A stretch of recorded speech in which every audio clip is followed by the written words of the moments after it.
이번 시간 강의는 여기 식민주의 역사학과 제국인데, 제가 일부에서 말씀드렸던 대로 책의 제목입니다. 그런데 오늘은 우리 백권대학에 있는 10권의 책, 모양주의, 서구 중심주의를 극복하는 이런 내용을 담고 있는 국내외 저작, 주로 외국의 저작물들은 한국에 번역까지 될 정도면 이미 세계적인 저작물이라고 봐야 돼요. 어떤 사람들 보면 막 그 외국 것은 좋은데 우리 것은 안 좋다는데, 외국 것이 우리나라한테 올 정도면 다 기본은 되는 것들입니다. 최소한도 기본 이상은. 그런데 이제 국내 저작들이 몇 개 있는데 이건 거의 안 알려졌거나 덜 알려져 있는 저작들이죠. 그래서 오늘은 이 10권의 책 속에 담긴 내용 위주로 역시 그 자주적 삶과 관련이 되고, 동시에 우리가 올바른 역사관, 진정으로 이 식민사관을 극복할 수 있는 이런 공부를 좀 하도록 하겠습니다. 그래서 부제목으로 이 자주적 세계관을 위한 10권의 책, 자, 이렇게 제목을 붙여놨어요. 이 10권의 책은 제목만 먼저 살펴보면 한국인 역사학자 오왕영의 조선의 힘, 그 다음 우리나라 그 서양사학자들의 논문집 유럽 중심주의 세계사를 넘어, 너무도 유명한 에드워드 사이드의 그 오리엔탈리즘, 그 다음 한국인 여성학자로 알고 있어요. 여성학자 박지양의 제국주의 신화와 현실.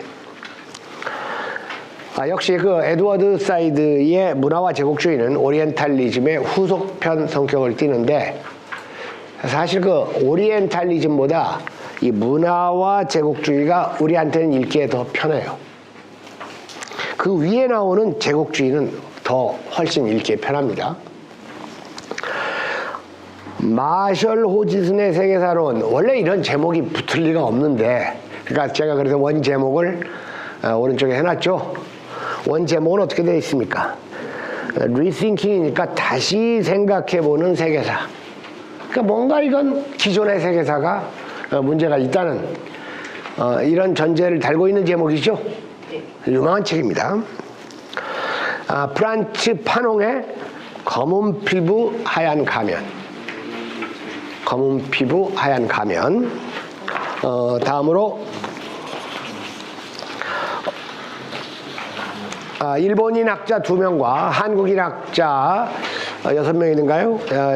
들이 쓴 그 식민주의 역사학과 제국. 이게 이 책의 제목이 오늘 강의의 제목으로 삼은 겁니다. 안드레 군더 프랑크의 리오리엔트. 가장 호쾌한 책입니다. 이 리오리엔트는 오리엔트자 들어가는 책 중에서 가장 좋은 책입니다. 실제로 에드워드 사이드가 죽은 게 2003년, 그 다음에 군더 프랑크가 죽은 게 2005년, 거의 동시대 사람이에요. 아마 그럴 겁니다. 그 다음에 마지막으로 이것도 좋은 책입니다. 아주 안 알려져 있는데, 우리 안에 만들어진 동양, 주재홍 선생의 박사학위 논문입니다. 오늘은 이 책들을 그냥 좀 소개하고, 이 책 속에 담긴 핵심 내용 중에서 우리의 자주, 그리고 올바른 역사관을 갖는 이런 주제로 좀 이야기들을 하겠습니다. 자, 맨 먼저 벌써 조선의 힘이라는 제목에는 이 조선 문명을 아주 긍정적으로 평가하는 뜻이 담겨 있죠. 조선의 힘. 제가 아까 내 선생님 그 이주기 추모제에 갔다가 식사를 하는데, 우리 역사 얘기가 나왔기에 제가 이런 얘기를 했습니다. 우리 민족은 최소한 600~700년 이상 다른 나라를 침공한 적이 없는 나라다. 실제로 고려 때도 저쪽이 먼저 괴롭히니까 그러니까 정벌을 안 한 나라예요. 고구려 빼고는. 그 얘기를 했더니 그 친구도 옛날 대학 다닐 때 데모도 하고 그랬던 친구예요. 근데 지금 어디서 이제 회계 일을 하고 있는데 탁 나오는 말이 뭐 다른 나라를 쳐들어갈 힘이 있어야죠 이러는 거예요. 그게 얼마나 잘못된 역사관입니까? 그러면서 뭐 이 서구 얘기를 하면서 뭐 세계 지배 체제가 어떻고 철진한 얘기를 하는 거예요. 또 그 옆에 있는 사람들이 세계 지배 체제라는 말 이제 좀 이따 나옵니다. 그 안드레 군덕 프랑크의 책에 아니 다른 나라를 침공한 적이 없는 문화민족이라고 하는데 힘이 있어야죠. 그게 말이 됩니까 그게? 그게 얼마나 잘못된 윤리관이고 그건 도덕적인 문제예요. 우리는 다른 나라를 침공하지 않았지만 다른 나라가 우리를 침공했을 때 아주 위대한 항쟁의 모습을 보인 그런 민족입니다. 실제로 독립운동가의 숫자가 가장 많아요. 아니 뭐 독립운동가 하면 무슨 뭐 프랑스 레지스탕스 얘기하는데 무슨 뭐 빨치산 유격대 하면 후지게 보고 레지스탕스 하면 멋지게 보는데 여러분 레지스탕스 이름 아는 사람이 있어요? 프랑스가 뭔 레지스탕스가 있어요? 사람이 없잖아요 사람이. 프랑스 레지스탕스 누구야 그거 누구? 없잖아요. 그렇게 서구의 역사는 과장되고 미화되고 이 아시아의 역사 비서구의 역사는 폄하되고 축소되고 은폐됐다는 것을 꼭 아셔야 됩니다. 그리고 이런 잘못된 역사는 앞으로 수십 년 후에는 다 이렇게 일반화돼서 알려질 겁니다. 우리가 조금 공부를 조금 일찍 한다고 생각하시면 돼요. 이 조선의 힘에 나오는 말 가운데 제가 한 문장만 뽑았습니다. 식민주의와 근대주의를 합쳐 범식민주의라고 불러야 한다. 자, 이 근대주의.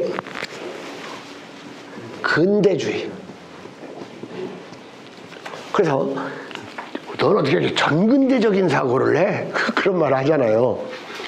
아주 나쁜 사고처럼. 그러니까 유럽에는 근대가 있어요. 분명히. 그리고 유럽 이전에 봉건제였어요. 유럽은. 근데 우리는 봉건제가 없었어. 이 근대주의가 왜 나쁜 거냐면요. 이 근대주의는 여기서 근대라는 건 아까도 얘기했지만 자본주의를 얘기해요. 물론 다른 이걸 근대를 다른 뭐 자유평등 뭐 이런 걸로 민주 의회제도 이런 걸로 미화를 하지만 기본적으로 근대는 자본주의화를 얘기합니다. 근데 자본주의는 아시아에는 인도에는 이슬람에는 옛날부터 있었어요. 그걸 자본주의라는 말을 안 썼을 뿐이지 다 일할 때 돈 받고 하고 노동하고 했습니다. 그게 과거의 발달, 인구의 급증으로 전문화됐을 뿐이에요. 그리고 특히 신자유주의는 거듭 말씀드리지만 무슨 잉여가치 같은 걸로 신자유주의가 이렇게 기승을 부리는 게 아닙니다. 신자유주의는 완전히 강도와 해적의 논리로 불공정한 논리로 기승을 부리는 거예요. 신자유주의를 마르크스의 자본주의 개념으로 파악하면 절대로 신자유주의의 문제를 해결할 수가 없습니다. 그렇기 때문에 이 책의 저자인 그 오항영 선생은 근대주의, 근대를 우러러보는 주의, 근대는 좋은 거고 근대 이제는 나쁜 거다. 이게 바로 식민사관이라는 거예요. 결국 식민사관이라는 건 뭡니까? 너희들은 근대화할 능력이 없으니까 우리가 너희들이 근대화할 능력, 즉 근대화의 자생적 추진력을 가질 때까지 우리가 너희를 보호해 주겠다는 게 식민사관 아닙니까? 그러니까 이걸 과거에는 이 진보주의자들이 지금도 그러는 사람들 많아요. 이걸 어떤 논리로 극복을 했느냐? 아니다. 우리도 근대로 갈 수 있는 자생적 추진력이 있었다. 거기에 걸려드는 거예요. 그래서 그게 뭐냐? 뭐 조선 말기에 상업이 발달하고 실학 같은 게 생기고 그래서 그렇게 실학이 우대되는 거예요. 그러니까 처음부터 이건 부정했어야 되는 거면, 야, 우리가 언제 근대 하려고 했냐? 너희들이나 근대 해. 우리는 우리대로 살아왔으면 됐는데 너희들이 무력 침공을 해가지고 우리들의 자유를 속박해가지고 그걸 가르친 것뿐이야. 그래서 여기까지 지금 이렇게 나왔습니다. 대학 교수 입에서 근대주의는 식민주의다. 자, 그러니까 우리가 뭐 그런 건 전근대적이야 이런 말을 쓰는 게 얼마나 지금 낡아빠진 이 학문적 조류에서 훨씬 뒤처진 말인지를 아셔야 돼요. 역사는 현재와 과거뿐이에요. 뭘 근대가 있고 전근대가 있고 노예제 사회가 있고 봉건제가 있고 그런 게 있냐 그겁니다. 현재와 과거뿐입니다. 역사는. 그래서 이 오학영 선생은 이 글의 그 서문에서 이런 말을 합니다. 서구 제국주의의 폭력성과 기만성을 분석하고 연구하고 그것에 저항해야 할 우리의 노고와 정열을 실패한 자에 대한 모멸과 분노로 바꾸어버린 역사관을 우리는 가지고 있었다. 아시겠죠? 제가 제 책을 아주 진지하게 읽으시는 분 가운데 좀 특이한 분이 있습니다. 그분은 책을 읽으면 가끔 문자를 보내요. 근데 제가 가끔씩 이렇게 답변을 해드린 이유가 이분의 연세가 80세예요. 80세인데 혼자 암자에 사시는 스님이에요. 스님. 그런데 전혀 꽤 오랫동안 눈이 이제 안 좋고 그러니까 책을 안 보시다가 지난번에 문자를 보내셨는데 백권대학을 3번째 읽었다. 그러니까 3차례 읽었다. 물론 그 다른 책들은 다 읽으셨고 백권대학을 3번째 읽으셨대요. 그러니까 이제 그런 분들도 그렇게 진지하게 공부를 하시는 어른이신데 그 조선이 망했을 때 그 나라라는 것은 나라를 지킬 의무가 있는 거지 그게 조선이 잘못한 거지 어떻게 그걸 외세 탓으로만 돌립니까? 이런 의문을 표시를 해요. 근데 첫째로 보십시오. 안 망한 나라 있어요? 역사에서? 로마 제국도 망했고 잉카 제국도 망했고 다 망했잖아요. 수나라 당나라. 근데 왜 조선 망한 것만 그렇게 문제를 삼느냐 그겁니다. 그것도 수나라처럼 한 50년 만에 망하고 그랬으면 일찍 망했으면 그건 비판받아야죠. 아니잖아요. 놀랍게도 500년 이상 지속된 나라를 망했다는 이유로 그렇게 비하하는 것. 이것이 바로 근대주의적 발상이다 그겁니다. 그렇기 때문에 꼭 우리도 자본주의로 갈 수 있는 내재적 맹아가 있었다. 이게 그 김용섭의 논리 아닙니까? 그리고 이걸 흡수한 것이 운동권들 아니에요. 그죠? 그러니까 운동권들 중에서 정치하게 되면 자유한국당으로 새누리당으로 한나라당으로 가는 사람이 많이 나타나는 거예요. 왜? 근대가 중요하니까. 그러니까 박정희가 근대 안 되니까 좋아하잖아요. 그러니까 그 사람들이 실제로 자본주의를 반대해요. 왜? 자본주의가 돼야지 마르크스 이론대로 프롤레타리아 혁명이 일어난다는 터무니없는 이 환상에 젖어 있기 때문에 그렇다는 겁니다. 제가 보기에 프롤레타리아 혁명은 불가능해요. 그리고 실제로 성공한 예도 없어요. 잠깐 일어났다가 그리고 러시아 혁명이 이게 프롤레타리아 혁명이었느냐? 아니죠, 전혀. 어떻게 프롤레타리아가 혁명을 합니까? 혁명은 인민이 하는 거예요. 인민이. 자, 이 점을 꼭 생각하시기 바랍니다. 자, 오늘 그 10권의 책을 다 소개하기 위해서 좀 간단히 하겠습니다.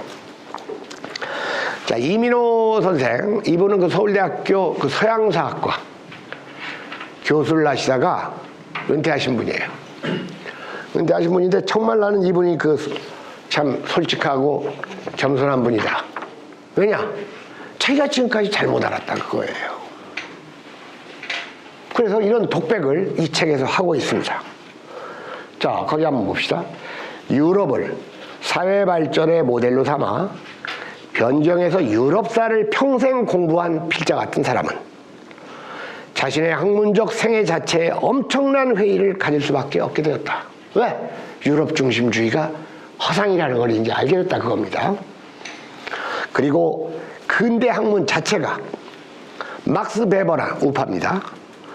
마르크스 좌파죠. 개념들 위에서 구축된 이상, 그리고 이 개념에 따라 학문에 온 이상, 이 개념들 바깥의 사유공간을 탐사하는 게 지레 두려울 뿐 아니라 그것이 가능하기나 한지 의심스러울 뿐이다. 얼마나 이게 솔직한 말입니까? 자기가 유럽사를 평생 전공으로 삼고 평생을 서울대학에서 가르쳤는데 은퇴할 즈음에야 이거의 허상을 알게 됐다는 거예요. 그래서 이게 바로 이런 내용들을 담고 있는 책이 유럽 중심주의 세계사를 넘어, 이거 한국인 역사학자들의 그 논문 모음집입니다. 이 오리엔탈리즘은 이미 이제 뭐 세계적인 아주 고전의 위치를 차지했죠. 에드워드 사이드가 이제 35년생이에요. 35년생이고 2003년에 이제 작고했으니까 21세기의 그 21세기죠. 2000년 넘었으면. 그죠? 21세기에 이제 문턱에서 돌아가신 분인데, 이 오리엔탈리즘의 최대 강점은 서양 제국주의 국가 지식인들의 제국주의적 사고에는 거의 예외가 없다. 그러니까 거의 예외가 없다는 것은 뭐 10중 8구 다 제국주의적 사고에 쩔어 있다는 얘기예요. 서양의 학자들이, 지식인들이, 정치인들이. 이 유명한 책이 처음 나온 것은 1978년이에요. 그러니까 지금부터 한 40년 전이죠. 40년 전인데 30여 개국 언어로 번역이 되어 있습니다.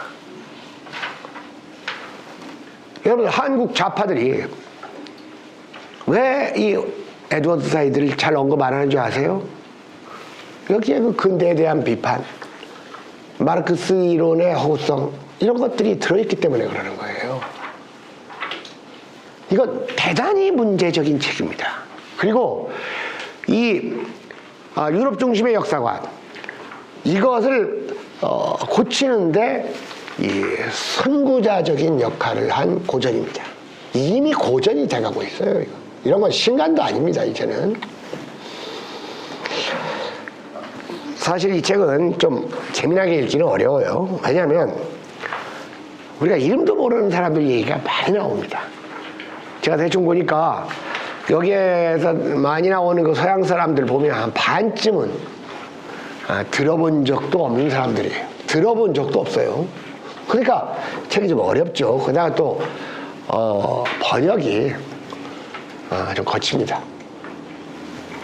그래서 그런데 이제 어쨌든 이 오리엔탈리즘이라는 건 뭐냐? 여러분들 이 오리엔트 하면 약간 비하의 뜻이 있어요.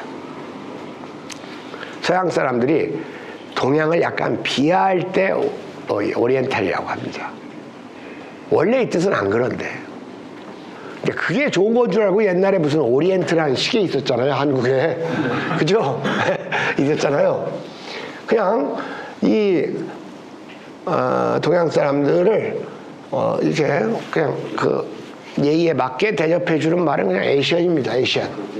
아시아 사람이다.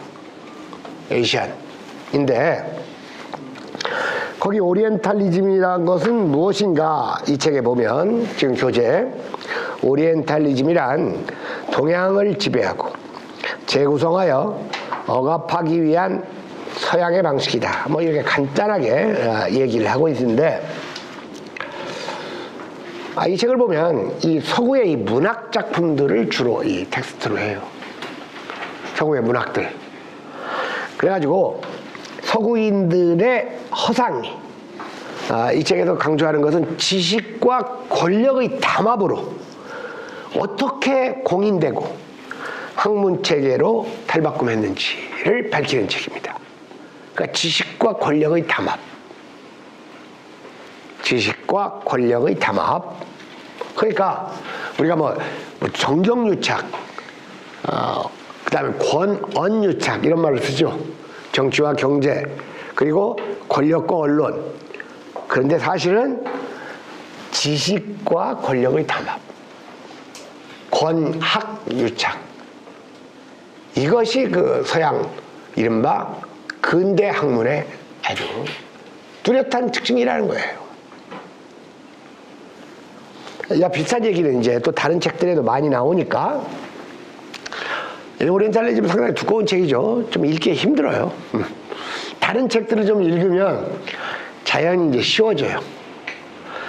제가 이러한 그 잘못된, 왜냐면 왜 이게 문제냐면, 예를 들어 베트남, 필리핀 이런 나라들은 서구 제국주의의 지배를 받았어요. 쿠바. 근데 우리는 서구 제국주의의 지배를 받지 않고 일본 제국주의의 지배를 받았잖아요. 근데 일본 제국주의는 그래서 우리가 수입해온 서양의 학문은 일본이라는 아주 불량한 필터를 통해서 들어온 거예요. 그러니까 우리는 일본을 욕해요. 그래가지고 뭐 말 조금 잘못하면 토착 외구다 어쩐다 막 해가지고 막 질청산하자고 외치는데 그 사람들 하는 말이 식민사관이에요. 이게 무서운 일이에요, 이게. 왜냐? 그 사람들은 유럽을 모델로 삼잖아요. 툭 하면 그냥 외국의 예를 가지고 우리를 나쁘게 얘기하고 유럽은 좋은 건 줄 알고 얘기한다 그겁니다. 그게 일본 사람들의 주장이에요. 일본 사람들. 식민사관이에요. 일제 식민사관의 모태가 유럽 중심주의 사고예요. 근데 유럽 중심주의 사고를 갖고 있으면서 어떻게 친일을 청산해요? 결정적으로 친일 청산이 안 되는 이유는 거기에 있는 거예요, 지금. 친일 청산하고 역사 바로잡자고 대한민국 건국 이래 지금 70년 동안 외쳐왔잖아요. 안 되잖아요. 왜 안 돼? 모르니까 안 되는 거예요. 일본하고 서양을 따로 본다 그겁니다. 일본은 서양의 하수인이에요, 하수인. 그래서 제가 여러분들한테 한번 그 정독을 권하고 싶은 책은 이 박지양 선생의 제국주의 신화와 현실입니다. 이 책은 아주 쉽습니다. 그리고 이 책의 특징은 주장하지 않는다는 의미. 주장하지 않아요. 사실 그대로를 설명합니다. 그러니까 그 사실이 근거 있는 사실이기 때문에 받아들이기가 좋아요. 제가 아까 이 박지양이라는 저자가 아마 여자 교수일 거다. 이런 얘기를 했는데, 서울대학교 교수입니다. 그래서 이 진보단체에서 저한테 이 제국주의와 관련돼서 좋은 책을 하나 소개해달라고 해서 내가 이 책을 소개했어요. 이 책을 소개했더니 그 일부 독서회원들이 문제를 제기하더래요. 이거 부르주아가 쓴 책이라고. 서울대학교 교수라고. 바로 그게 마르크스의 영향 때문입니다. 그 사람은 계급적 사고를 한다. 이 책을 쓴 박지양은 서울대학교 교수 기득권이니까 그런 사고를 할 것이라는 이 고정관념에 빠져 있는 거예요. 여러분, 우리 한국인들이 있기에 제국주의를 가장 정확하게 말하고 신랄하게 말하고 있는 책이 이 책입니다. 저는 여러분들한테 이 책을 권하고 싶어요. 그래서 독창적이지는 않아도 아주 잘 설명합니다. 그리고 특히 여러분들 요새 페미니즘 있죠? 페미니즘. 그게 제국주의의 연장이라는 거예요. 또 무서운 얘기를 지금 하고 있는 겁니다. 그리고 실제로 그런 논리들이 많잖아요. 그죠? 그런 내용이 이런 책에 담겨 있는데 이게 부르주아 책이라고 거부하는 거예요. 그러니까 안 되는 거예요, 그거. 사람이 계급적 사고를 합니까? 대학 교수는 교수처럼 꼭 사고해요? 양아치처럼 사고하는 대학 교수 수두룩합니다. 사람마다 다른 거예요. 무슨 일을 하냐, 직업에 따라 사람이 사고가 달라요? 그렇지 않아요.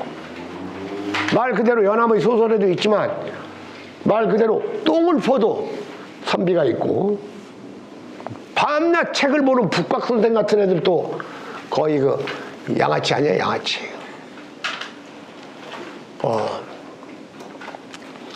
참 그런 걸 보면 좀 한심할 때가 좀 많아요. 제가 너무 이 사람들이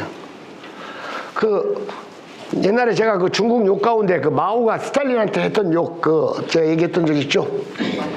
왕파단 해가지고 뭐 자라 존만한 새끼 뭐 이런 그 욕이라고 했잖아요. 네, 왕파단. 중국 욕 가운데 왕파단보다 더 시원한 욕 이런 게 있습니다.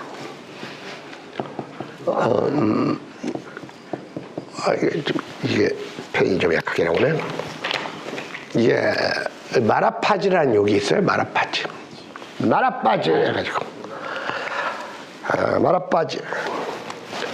우리말로 번역하면 맞자가 개집 여자가 있습니다. 여기에 마라파즈. 우리말로 번역하면 예미 씹새끼 이런 뜻입니다. 예. 요즘 중국에서 이런 식으로 그 서구 중심주의로 얘기하잖아요. 이 욕 들어요. 중국 그 젊은 학자들한테. 그냥 노골적으로 경멸해 버립니다. 그렇게 나오면.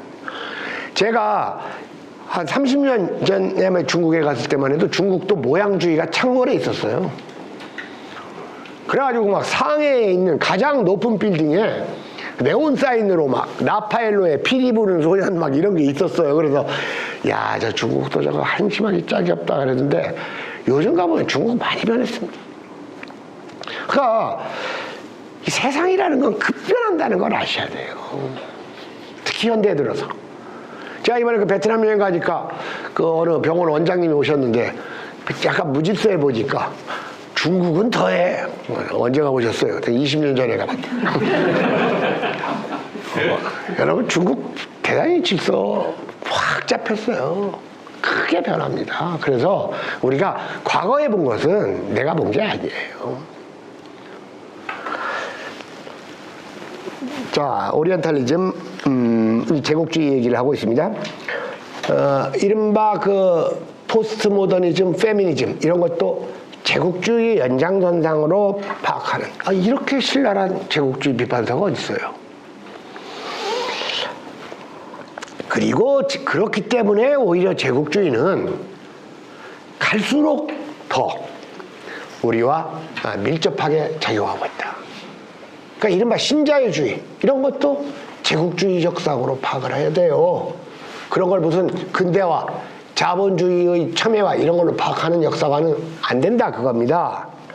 왜냐하면 여러분들 제국주의가 먼저입니까? 식민주의가 먼저입니까? 제국이 있으니까 식민이 있다 그런 생각을 할 수가 있는데 그렇지는 않습니다. 식민주의가 먼저예요. 벌써 제국주의가 먼저라는 생각을 하는 것부터가 지금 유럽 중심적 사고예요. 베트남은 언제 중국 식민지 됐어요? 베트남이 중국 식민지로 벗어난 것이 935년이니까 그래요. 여러분 우리나라에 무슨 한사군이라고 있었죠? 그거 식민지예요, 식민지. 뭐 식민지 하면 다 꼭 서약 겁니까? 그러니까 식민지는 오래됐어요. 그리고 이것이 제국주의로 후발로 나타나게 된 것이 서양 제국주의고 여기에 조연으로 참여한 게 일본입니다. 일본 빼고는 다 서양 아니에요. 그래서 제국주의는 갈수록 오늘날 우리들의 삶과 관련이 되고 있는데 이게 이제 우리가 받아들이는 그 단선적 진보사관 이것이 그 제국주의를 극복 못하게 만든다 그겁니다. 왜? 제국주의의 침공으로 우리가 받아들인 것이 근대화고 진보사관입니다.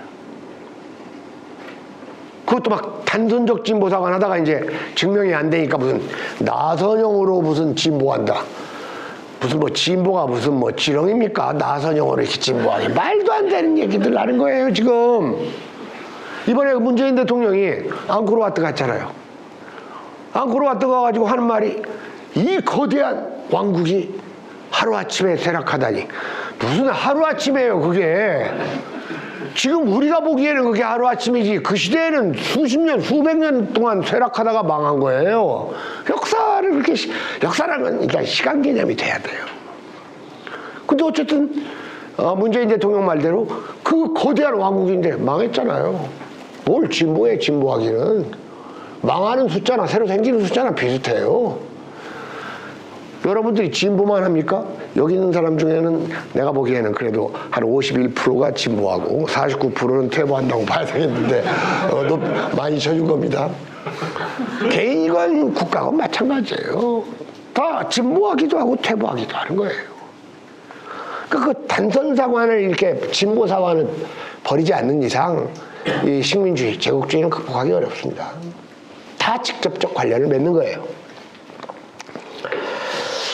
자, 그래서 이 제국주의, 여러분들 제가 이 책은 꼭 한번 읽으라는 말씀을 드렸는데, 이 책은 제국주의를 3면으로 고찰을 해요. 세 가지 면으로. 첫째로 정치적 종속, 두 번째로 경제적 착취, 세 번째로 문화적 침탈입니다. 이 중에서 가장 근본적인 것이 문화적 침탈이에요. 그런데 여러분들 레닌이 파악하는 제국주의는 뭡니까? 주로 경제에 쏠려 있잖아요. 그러니까 마르크스주의자들은 경제를 중시하잖아요, 늘. 그죠? 근데 그렇지 않습니다. 정치적 종속이 먼저예요. 문화적 침탈은 가장 광범위하고 오래갑니다. 그리고 경제적 착취. 이 3면으로 고찰하기 때문에 레닌의 제국주의론보다는 훨씬 제국주의를 제대로 설명하고 있는 책입니다. 제가 그래서 이 책을 소개를 했더니 또 어떤 사람이 또 거기다가 또 아는 척 하느라고 이 내용을 좀 심화해서 알고 싶으면 레닌의 제국주의론을 읽으십시오 해놓고 하기야 뭐 국가보안법에 문제가 되겠지만 그때 여기 있는 황정민 선생이 레닌의 제국주의 인터넷에 깔렸는데요? 그렇게들 어두운 거예요, 지금. 그랬죠?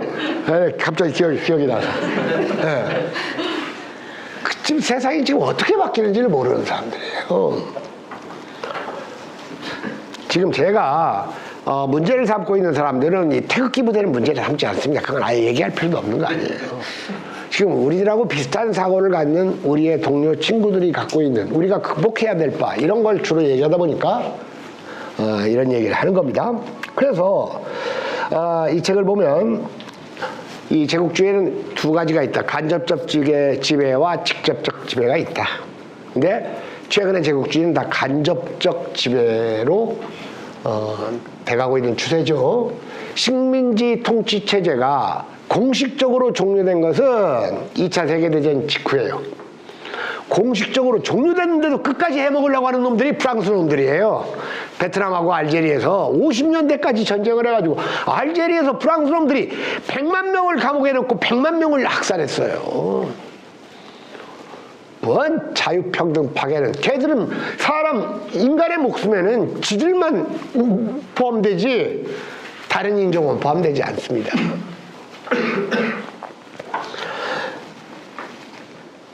그러면서 이 책에서 바로 그 예외 없이 제국주의를 강력 옹호하거나 두둔하거나 방조한 사람들, 볼테르, 존 로크, 존 스튜어트 밀, 칼 마르크스, 버나드 쇼 이런 사람들이 얘기됩니다. 그 다음에 여러분들 리빙스턴이라고 우리 어려서 위인전 읽었죠? 네, 나도 읽었어요. 리빙스턴. 위대한 탐험가. 그 다음에 여러분 아라비아의 로렌스 들어봤죠? 옛날 영화도 있었잖아. 그 오마 샤리프인가 뭔가 그 담배 이름하고 비슷한 그 영화 배우. 그 아라비아 로렌스. 걔들이 얼마나 기만적이고 나쁜 아까 얘기한 그 마라빠지에 속하는 인간들인가를 이 책을 통해서 얘기합니다. 탐험의 위대함을 강조하는 유인전을 우리가 얼마나 많이 읽었어요. 무슨 뭐 아문젠 에다가 해가지고 뭐하러 그 자연 속에 가가지고 그 고생하고 뭘 해? 난 이유를 모르겠어요, 제가 뭐하러 무모하게 만년설 쌓인 곳에 산소통까지 짊어지고 올라가, 그거. 그런 게 다 그게 정복 위주의 가치관이 반영된 거예요. 이런 말 하면 또 등산가 알피니스트 협회에서 어떤 말 할지 난 이해할 수 없는 게 그 고산지대 등산이에요. 그 뭐 비행기 타고 가면 다 보이는데 뭐하러 그걸 산소통까지 메고 간다. 이 아시아에서는 그런 등산을 안 했어요. 그냥 산행을 했지. 그냥 이렇게 가지고 먼 발치에서 산 보고. 산은 또 멀리서 봐야지 산이 다 보이지. 들어가면 보이나? 산에 들어가면 아래만 보이지. 자, 그런 것들이 지금 대단히 왜곡돼 있고 우리는 새로운 생각을 이제 해야 된다 그겁니다. 결국 이 제국주의가 문화적으로 결정적으로 이 윤리적으로 나쁜 것은 인종주의와 남녀차별을 심화시킨 겁니다. 인종주의와 남녀차별을 심화시킨. 그러니까 인종주의를 심화시켰다 정도는 동의가 되는데 남녀차별이 제국주의? 그러면 서양이 남녀차별? 이게 이제 우리의 통념하고 다르죠. 그죠? 여러분, 남녀차별은, 물론 남녀차별은 인류 역사 이래 어느 나라든지 있었어요. 근데 그걸 정도가 심하고, 그 다음에 그것을 논리화한 것은 제국주의입니다. 동양에서는 남녀의 역할을 따로 했어요. 남녀 역할을 따로. 근데 여러분들, 서양에서는 하나같이 여자는 감각적 가치의 대상이거나 아니면 구준이라는 존재였잖아요. 그러니까 성차별이 어디에서 왔냐. 그리고 가장 제국주의가 고약한 것은 그 식민지 국가의 나쁜 점을 제국주의로 인해서 나빠진 것을 식민지 국가의 전통, 그걸 인습이라는 이름으로 왜곡하는 게 제국주의의 가장 큰 특징입니다. 너희는 원래 그런 나라라서 그러는 거야. 그러니까 우리나라 지금 사람들 보면 무슨 남녀차별이 무슨 유교에서 온 것처럼 다들 얘기하고 있잖아요. 그게 제국주의의 특징이라는 이런 내용을 담고 있는 책이에요. 이런 내용을 담고 있는 책이 서울대학교 교수 부르조아의 책이라고 그걸 비판해서 되겠어요? 여성차별을 조선시대의 유학 탓으로 돌리는데 바로 제국주의가 안겨준 부정적인 것들을 식민 모국의 전통문화의 소산으로 전가하는 것, 이게 제국주의의 특성입니다. 그 다음에 이제 이 책은 또 재미난 것이 뭐 두꺼운 책이 아닌데도 이른바 협력자, 제국주의의 협력자가 있잖아요. 그 지배받는 나라에서. 그러니까 우리나라로 치면 이제 친일파지. 이 협력자에는 세 종류가 있다. 세 종류가 있는데 하나는 뭐냐? 이거 뭐 이것저것 생각 없이 사는 놈들이 있잖아요. 그죠? 있죠? 그런 사람들도 있는 거야. 사람은 계급적 사고를 하는 게 아니에요. 뭐 돈이 있건 돈이 없건 가난하건 부자건 배웠건 못 배웠건 생각 없이 사는 놈들이 있어요. 있습니다. 그런 협력자가 있습니다. 두 번째로 자기의 이기적 목적을 위한 협력자가 있어요. 이기적 목적을 위한 협력자. 그런데 이 책은 놀랍게도 계몽주의적 사명을 가진 협력자, 이게 이 제국주의 협력자의 부리에다 넣어요.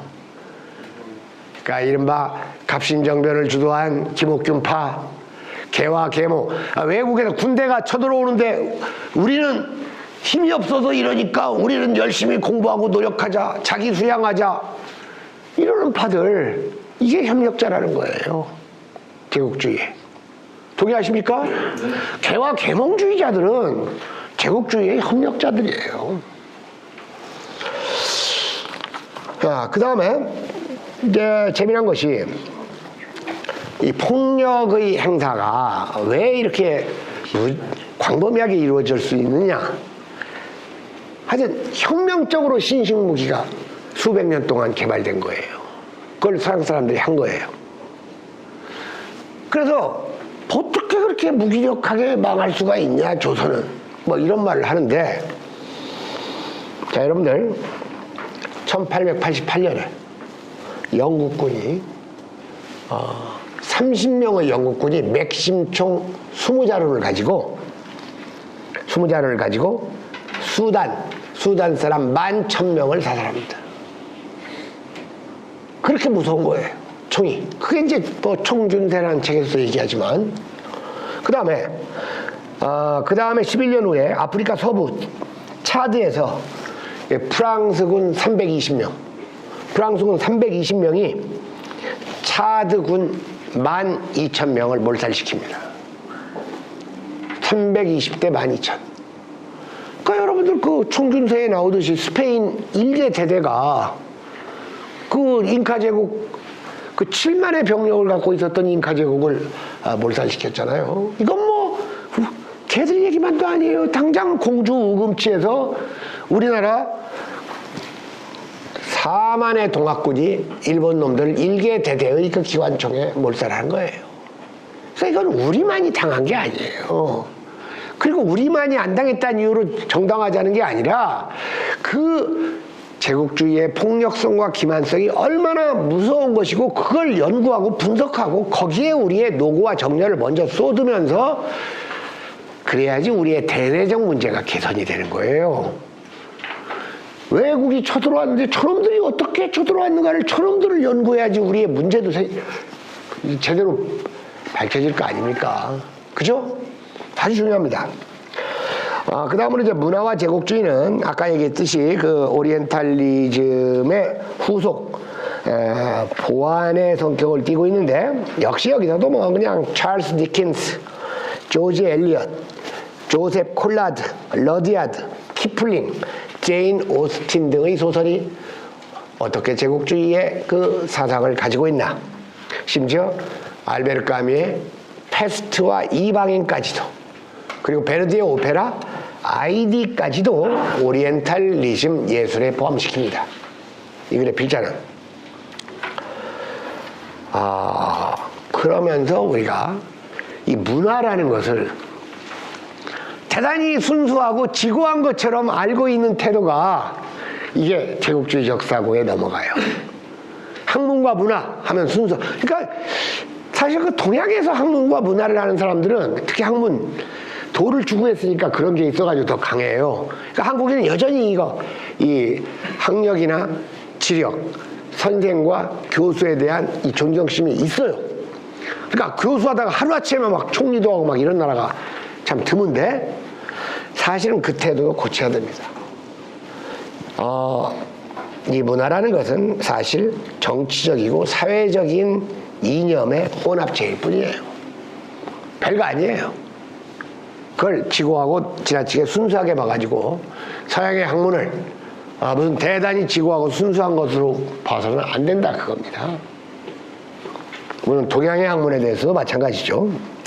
이 마셜 호지슨의 세계사로는 아까도 얘기했지만 그 세계 역사에 대한 다시 생각해보는 세계 역사, 이런 원제목을 갖고 있었다고 했죠.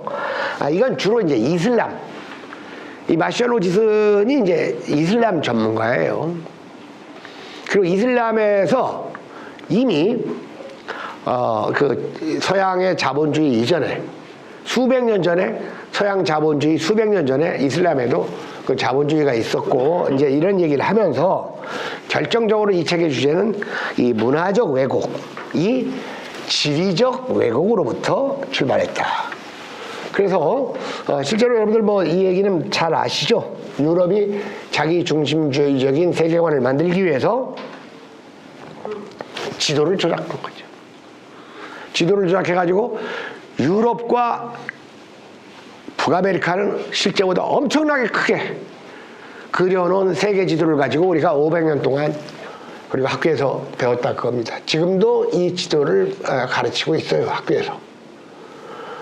근데 여러분, 사실 유럽은 크기나 문화적 다양성에서 어디하고 비슷할 것 같아요? 인도만 못하고 동남아시아하고 비슷한 수준이에요. 그런데 인도가 반도이듯이 동남아시아도 뭐 반도와 섬으로 되어 있는데 유럽도 반도예요. 근데 그걸 유럽 대륙이라고 한다 그겁니다. 실제로 이제는 유럽이 이제 이 문화적, 경제적, 군사적 변방으로 밀려나고 있는 세상인데, 그래가지고 실제로 여러분들 지금 세계 지도를 보면 유럽 쪽을 이제 크게 하려고 하다 보니까 유럽 위에 있는 뭐 가까이 있는 그린란드가 엄청나게 커진 거예요. 여러분 세계 지도에서 보는 그린란드가 아프리카하고 크기가 비슷해요. 그죠? 실제로는 아프리카의 4분의 1도 되지 않습니다. 아프리카가 엄청나게 넓어요. 실제로는. 그래서 이 호지스는, 사실 호지스는 이 사람이 쓴 책이 아니에요. 이 사람의 논문이 워낙 가까우니까 동료가, 이 사람이 젊어서 죽었어요. 뭐 40, 40대 후반에 죽었습니다. 그 동료가 그 유고들을 모아가지고 책으로 냈는데 세계적인 책이 됐죠. 그래서 이런 지도를 단적으로 인종차별적 지도, 그리고 학자들조차도 이것을 인식하지 못한 것을 이 사람은 이 책에서 뭐라고 표현하고 있냐면 슬프게도 슬프다는 말을 써요. 슬프다 이런 말을 씁니다. 자, 검은 피부 하얀 가면은 원래 이 프란츠 파농은 그 정신 분석학자 겸 알제리 해방전선 투사죠. 이 사람이야말로 국적은 프랑스인데 자기가 흑인이에요. 그러니까 프랑스와 알제리가 전쟁이 나니까 알제리 편을 드는 거예요. 자주적인 사람이지 아주. 프란츠 파농. 그래서 이 대지에 저주받은 저들이라는 책이 있어요. 대지에 저주받은 자들 책이 있는데, 이 프란츠 파농은 이 책에서 검은 피부 하얀 가면, 검은 피부 하얀 가면 이거 뭐예요 이거? 유색인이면서 백인인 척 하는 사람들을 얘기하는 거죠. 그러니까 우리가 이제 의와 비슷한 말로 옛날에 뭐 과기부 향관 내려다가 낙마했던 뭐 검은 머리 미국인 뭐 이런 말을 쓰기도 하는데, 이 책도 그 비슷한 주제를 가지고 있는데, 이 책이 그 아주 특이한 것은, 놀라운 것이, 이 식민지 문제, 식민국가를 해결하기 위해서는 자본주의도 안 되고 사회주의도 안 된다. 그 정답을 어디에서 찾아야 되느냐? 식민지 되기 이전의 모국에서 답을 찾아야 된다. 자, 그러면 우리로 치면 우리가 식민지 되기 이전에 모국이 어디예요? 조선 아닙니까? 조선에서 해답을 찾으라는 거예요. 그런 말이 나와요. 그러면서 이 책에서 유럽 푸닥거리는 끝났다. 이런 그 유명한 말을 남겨놓고 있습니다. 아주 재미난 책입니다. 이전의 식민지 모국에서 해결책을 찾아야 된다. 이런 얘기를 하고 있습니다. 오늘은 좀 이렇게 진도를 빨리 해서 1시간 강의가 넘어가지 않도록 하겠습니다. 그래서 조금 여러분들이 또 읽으신 분들도 많고 그러니까, 그래서 오늘의 이제 이 제목인 식민지의 역사학과 제국입니다. 이 책은 재미난 책이에요. 아주 재미난 내용 많습니다. 일본 학자 가운데 스메야스 야스카지가 있습니다. 그리고 일본 식민사학자들이 외정시대, 일제강점기 때만 활약한 게 아니에요. 8.15 이후에도 계속 활약을 하고 있어요. 조선사 연구로. 그 스메야스 야스카즈가 자서전을 쓴 적이 있어요. 자서전을 썼는데 이렇게 되어 있습니다. 1904년 메이지 37 1세 8월 10일 출생, 1911년 메이지 44세 8월 8세, 메이지 44년 8세 나라소학교 입학, 1917년 다이쇼 14세 다가와 중학교 입학, 맨 마지막에 1979년 오나미 위장외과병원 입원. 갱생일 이런 식으로 돼 있어요. 자서전이. 이게 자서전입니까? 이런 걸 우리가 이력서라고 하는 거예요. 이력서. 자기 인생에서 얘기할 만한 거, 그럴듯한 것만 쏙쏙 뽑아가지고 사실을 나열하는 거예요. 여러분, 일본 놈들이 25년간에 걸쳐 쓴 조선 전사가 바로 이런 식이에요. 그러니까 예전에 어떤 그 진보주의 퇴직 교수하고 논쟁이 있는데 조선사라는 게 다 편년체 나열 아닙니까?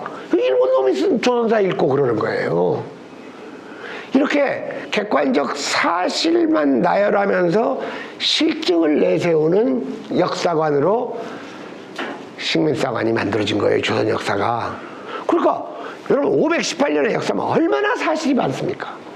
그 중에서 일부의 사실들만 뽑아가지고 조선 역사를 만들었다 그겁니다. 그것처럼 심한 왜곡이 어디 있어요.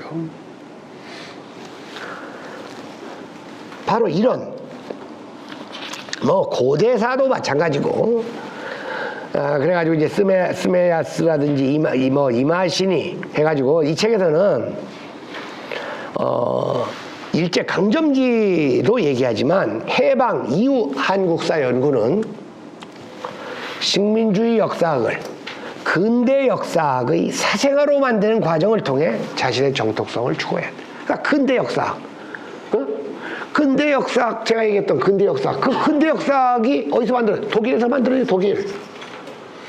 한국 좌파들이 좋아하는 독일 사학자들. 독일 역사학의 사생아가 일제 식민사학이에요.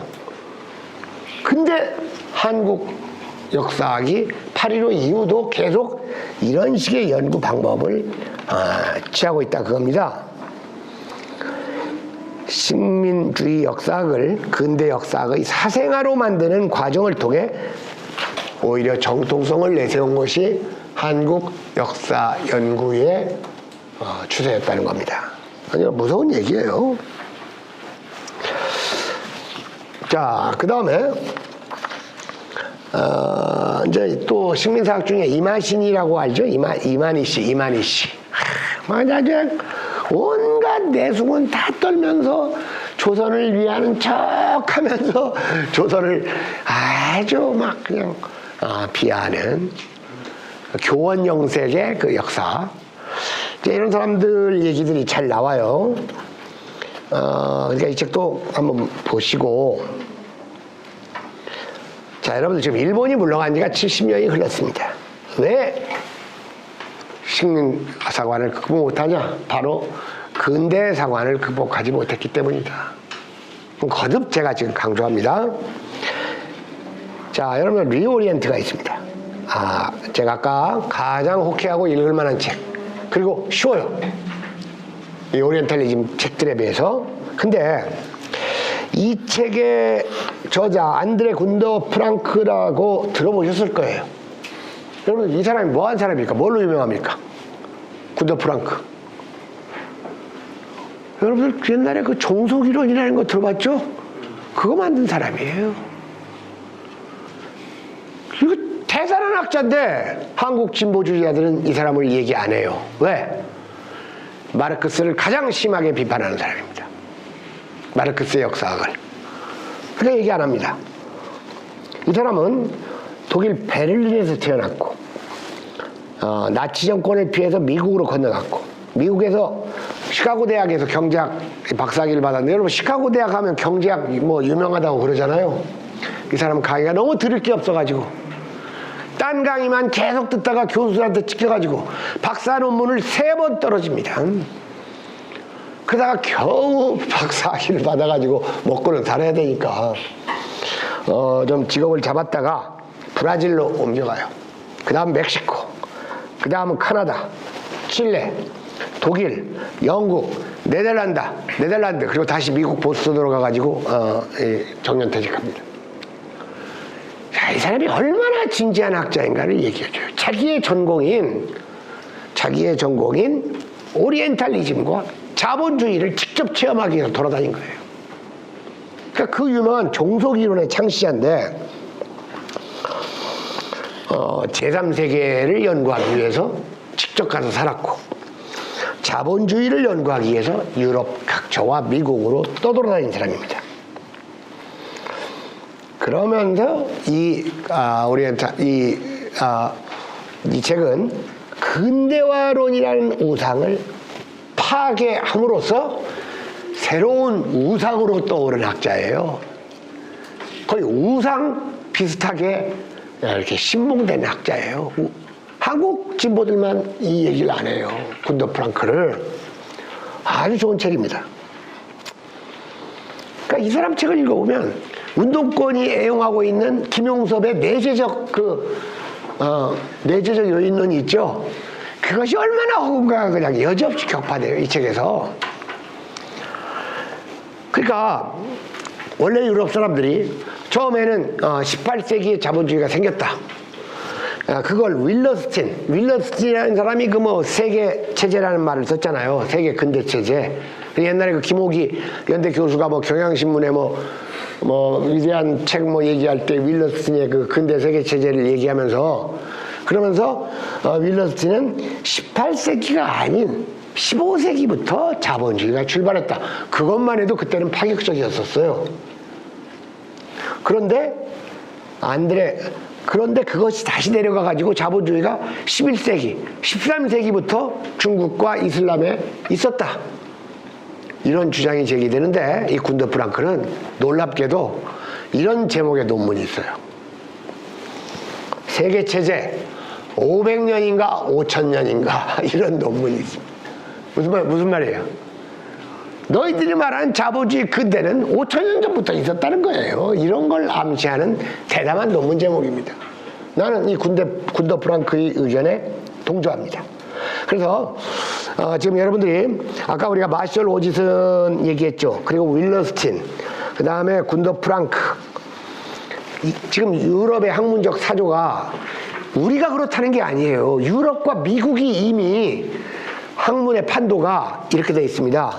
마셜 오짓은, 윌러스틴, 프랑크 이런 학자들이 제국주의의 근대화론을 깨는 이 일군의 학자군이 있고 여전히 낡은 마르크스, 베버, 뒤르켐 얘들의 학자들이 있는데 바로 얘들의 근대 학자들의 폐색이 짙어져 가고 있는 게 지금 서구의 추세예요.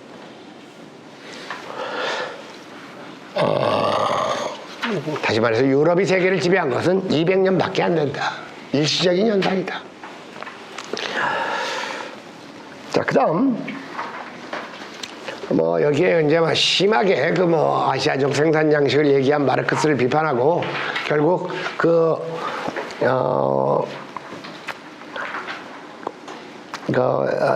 테살레 피베부라는 사람이 있어요. 테살레 피베부가 그 마르크스를 붉은색으로 분장한 오리엔탈리즘이다.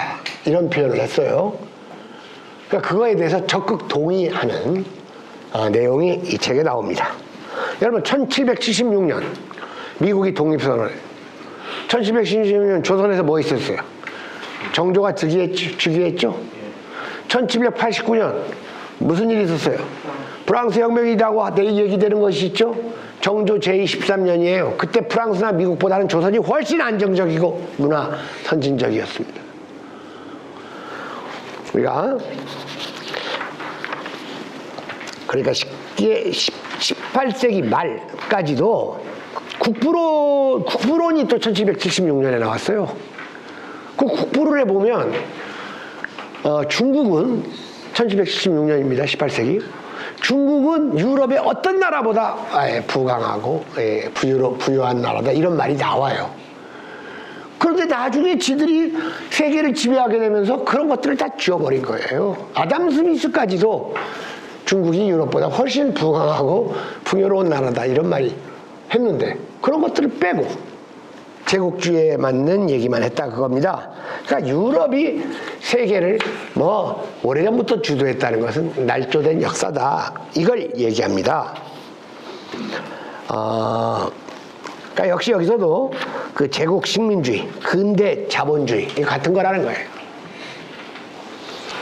자, 마지막으로 우리 안에 만들어진 동양은 훌륭하게도 한국인 주재홍 선생의 저작인데 이 책이 교육적인 이유는 교과서를 분석해요.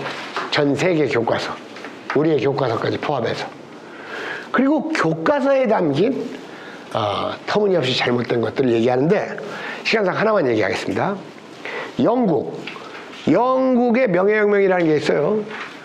근데 여러분들 영국 사람들도 이제 명예혁명이라고 안 해요. 1649년의 일을. 1970년대 영국에서 대역사 토론이 있어가지고 지금은 영국 내전이라고 해요. 영국 교과서에도 혁명이라고 하나도 안 합니다. 근데 한국 지식인들만 영국 시민혁명이라고 그래요. 그 시대에 무슨 시민이 있었어요, 영국에. 게다가 심지어는 거기다가 무슨 명예자를 붙여가지고 명예혁명이라고 한다 그겁니다. 그러니까 촛불혁명이라고 하는 거예요. 여러분, 촛불을 혁명이라고 하는 건 혁명에 대한 모욕 아닙니까? 그건 언어에 대한 학살이죠. 예. 그리고 여러분들 그 프랑스 혁명이라는 것이 얼마나 편파적이고 비인민적인가, 이런 걸 잘 밝히고 있는 책입니다. 그래서 오늘 시간이 다 돼서 이걸로 조금 강의를 좀 빨리 마쳤습니다. 우리가 서양에 대한 근거 없는 우리 것을 강조하는 게 아니에요. 사실 그대로를 알자 그겁니다. 이런 독서들을 좀 하시고 이런 내용들을 좀 10분 이해하셔가지고 주변에 좀 많이 이렇게 퍼뜨려 주시기 바랍니다. 수고들 하셨습니다. 마치겠습니다.